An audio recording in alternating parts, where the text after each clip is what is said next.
Well, as you can see, I'm not in my normal filming location. That area where I normally film my videos is not available to me at the moment, but I wanted to go ahead and create this video and get it out there.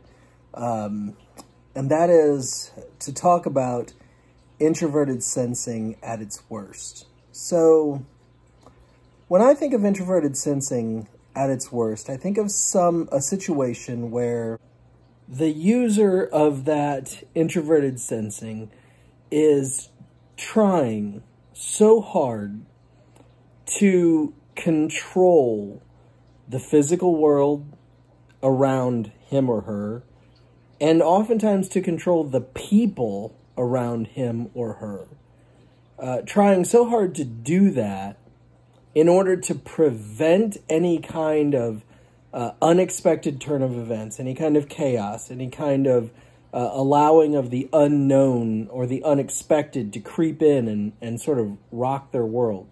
They're trying so hard to prevent that sort of chaos by controlling their physical world and controlling the people around them, that in some sort of strange way, they actually usher in the very chaos, the very unexpected and unknown turn of events that they're trying to avoid.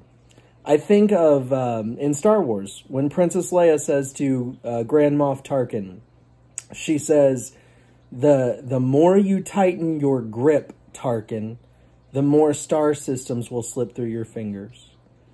Or there's a song by, I think it was 38 Special, and it goes something like, hold on loosely and don't let go. If you cling too tightly, you're going to lose control.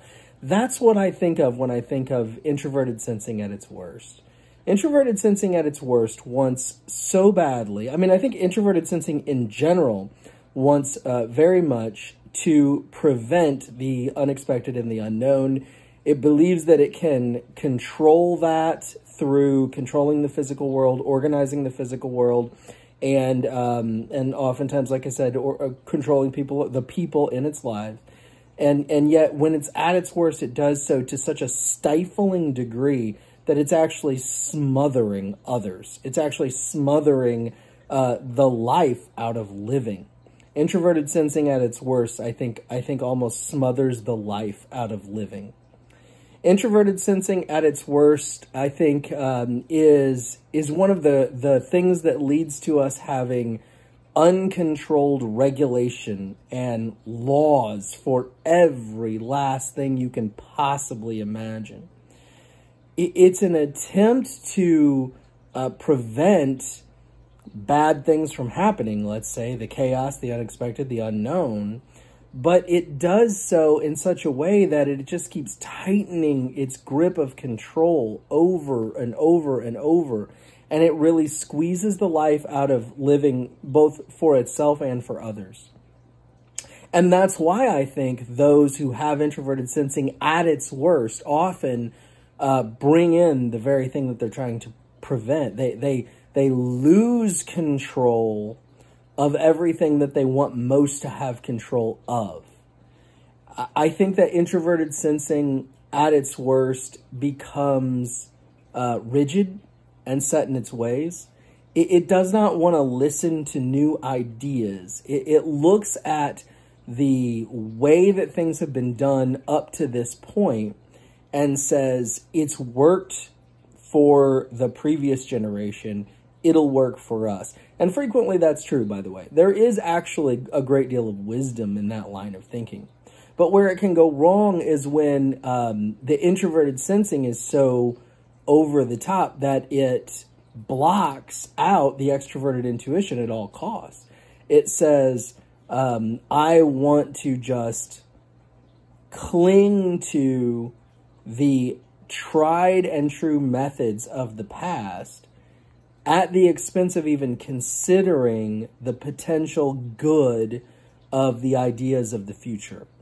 At the expense of even considering making changes to the ideas of the past. I mean, sometimes the ideas of the past can be very good ideas, but they just maybe could use some tweaking here and there. And frequently it's going to be the person with the extroverted intuition ideology, mindset, always looking for the new, that might figure out a way to improve on the things of the past. Yes, sometimes extroverted intuition users, when they're over the top, go too far in wanting to just wipe out and abolish everything from the past. And introverted sensing, when it goes too far, can oftentimes want to cling to and hold on to the past to a degree that maybe is not beneficial.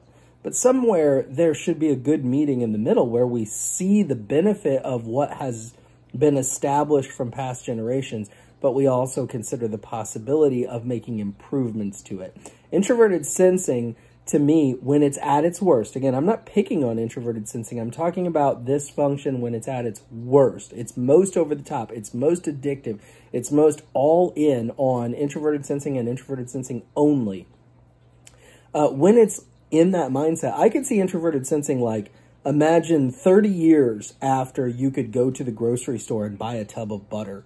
The person who has introverted sensing over the top still churning butter, and people being like, you know, you don't have to spend so much time doing that. You can just go to the store and buy it. And then saying, hey, if churning butter was good enough for my parents and good enough for my grandparents and good enough for their grandparents, then by golly, it's good enough for me, you know? Introverted sensing, it can be amazing. Having an organized physical world is a beautiful thing.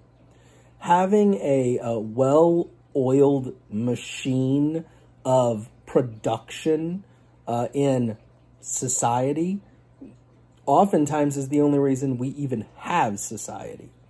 There are so many benefits to introverted sensing, but at its worst, I believe that it is stifling. It is smothering. It is too controlling.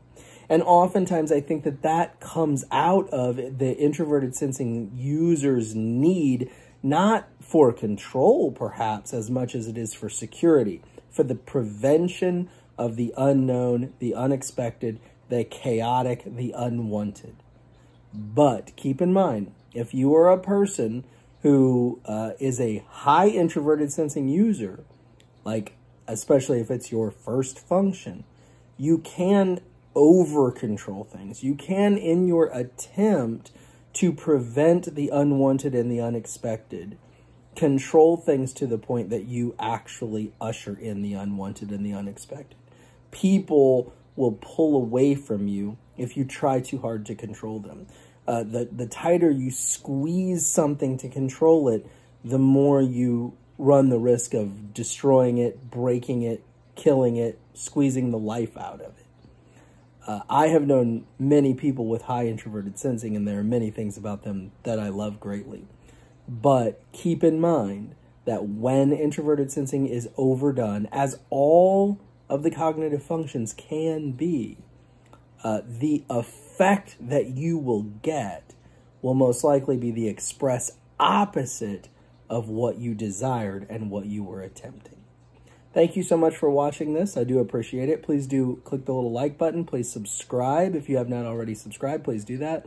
Please forgive the abnormal filming environment that I used tonight. This will not be my normal filming environment, and those of you who watch my videos regularly know that this is not my normal filming environment, but I appreciate you putting up with the lower quality video footage here. I do appreciate you watching again, and I hope you have an awesome day. Bye now.